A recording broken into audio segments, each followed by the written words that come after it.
বনি আর টুনি সেই রহস্যময় পুরানো বাক্সটি সামনে নিয়ে এল। হাতে ছিল সে সোনালি চাবি, কিন্তু বারবার চেষ্টা করেও বাক্সটি খুলতে পারল না। হতাশ হয়ে পড়েছিল তারা। ঠিক সেই সময় সেই রহস্যময় বুড়ি আবার দেখা দিল।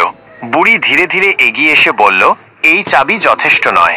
বাক্স খুলবে তখনই যখন তোমরা 3টি প্রশ্নের সঠিক উত্তর দিতে পারবে। তার জন্য তোমাদের যেতে হবে গহীন জঙ্গলের এক গোপন গুহায়। বনি আর টুনি ভয় পেলেও রাজি হয়ে গেল। জঙ্গলের পথ বুড়ির দেখানো পথে তারা হেঁটে হেঁটে এক গভীর গুহার সামনে পৌঁছাল। ভিতরে ঢুকতেই চারদিক অন্ধকার। হালকা আলোয় ভেসে উঠল পাথরের দেয়ালে লেখা 3টি প্রশ্ন। গুহার প্রশ্ন 3টি ছিল।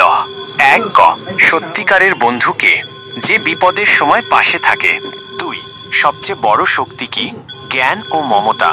3, ভবিষ্যতের পথ কোথায় লেখা থাকে, নিজের সিদ্ধান্তে ও সাহসে। তারা সব প্রশ্নের উত্তর দেয় সঠিকভাবে।